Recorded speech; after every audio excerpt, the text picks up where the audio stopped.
De la discussion jaillit la lumière. C'est ainsi que Oxfam Mali a organisé une table ronde à l'hôtel Azalaï Salam de Bamako entre les différents acteurs du domaine de la lutte contre les effets néfastes des changements climatiques en présence des partenaires techniques et financiers.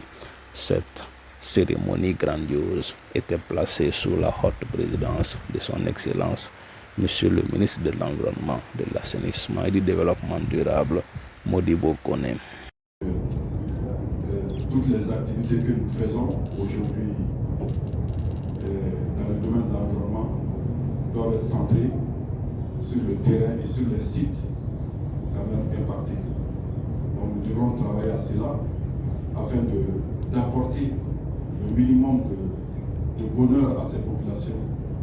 C'est vrai, nous avons, depuis des années, nous avons connu des sécheresses et des situations très difficiles dues au changement climatique. Donc pour ce faire, je souhaiterais vraiment que l'ensemble des partenaires techniques et financiers, les ONG, que vous vous donniez la main pour avoir une synergie d'action afin que le résultat puisse être meilleur. Donc j'encourage vraiment Oxfam à tenir le lead de cette activité-là. C'est vrai, d'autres ont des facilités de mobilisation, d'autres ont des facilités pour avoir des partenaires. Si vous vous réunissez dans un seul canal, je pense que nous allons obtenir les résultats que nous souhaiterons dans les meilleurs délais. Et ça, le Mali en a besoin. La transition en a besoin et les populations à la base seront encore plus nantis de vous voir ensemble que d'avoir des actions vraiment solitaires.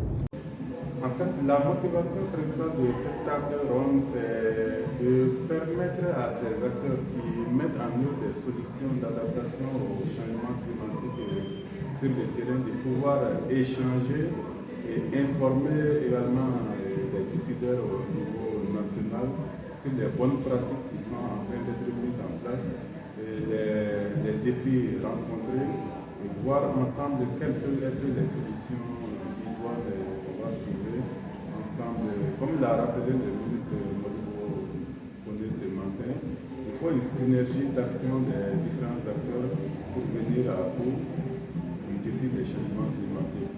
Et donc il y a des solutions qui sont expérimentées et produisent de très bons résultats, mais souvent ne sont pas connues du grand public. Donc aujourd'hui il s'agit vraiment pour les acteurs d'échanger, de partager ces expériences et voir ensemble comment on peut se mettre ensemble pour pouvoir les faire à l'échelle. Cette table ronde, on ne peut que s'en féliciter parce que tout d'abord, ça nous a permis de nous connaître, nous acteurs intervenants, sur tout ce qui est justice climatique, tout ce qui est développement rural. Par exemple, moi je viens de découvrir aujourd'hui au Mali qu'il y a un journal vert. Et je crois que ça, c'est quelque chose qui est nécessaire pour qu'entre acteurs, nous puissions coordonner nos activités. Sinon, nous allons nous retrouver en train de faire la même chose. Et ça va consister un retard en termes de développement et puis un gâchis en termes de ressources. Donc, le premier point positif par rapport à cette table ronde, c'est d'abord le fait de retrouver tous les autres acteurs intervenant dans le même domaine. Le second point, c'est les thématiques.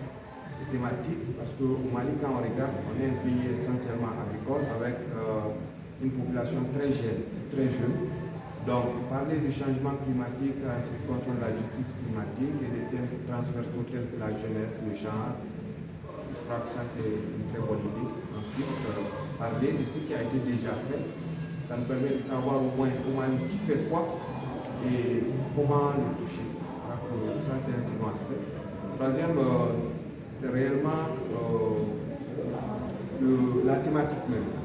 Parce que beaucoup de personnes ne parlent pas encore, n'imaginent point encore qu'il y a ce problème de justice climatique. Et aussi, ça contribuerait grandement au développement de la vie, qu'on puisse discuter de la justice climatique et quels sont les moyens et les ressources dont nous disposons et que nous pouvons mettre ensemble pour pouvoir faire avancer les questions par rapport à tout ce qui est changement climatique. Je pense que des points très intéressants sont ressortis, notamment comment pouvoir faire en sorte qu'il y ait une synergie d'action entre les acteurs, surtout au niveau humanitaire et les acteurs qui travaillent beaucoup plus sur le développement, donc le long du continuum de ce nexus, pour pouvoir avancer une idée de résilience au niveau multidimensionnel. Donc on parle surtout et toujours du fait que évidemment le changement climatique est un facteur de stress additionnel sur des populations qui font déjà face à des crises prolongées qui peuvent être liées ou pas directement au changement climatique. Et donc la question dans ce sens devient, étant donné qu'on est dans une situation où les communautés font face à des crises prolongées, comment faire en sorte que même les réponses humanitaires puissent déjà intégrer des considérations liées au changement climatique? Comme bilan, on a eu les 4 panels, il y a eu beaucoup de débats riches, il y a eu beaucoup d'échanges, et surtout ce qui était très intéressant, c'est les fortes recommandations qui sont sorties après des discussions entre les différents panélistes qui ont abordé les questions des changements climatiques au Mali et en même temps aussi qui ont eu à donner des recommandations qui pourraient être très utiles dans la programmation et dans la prise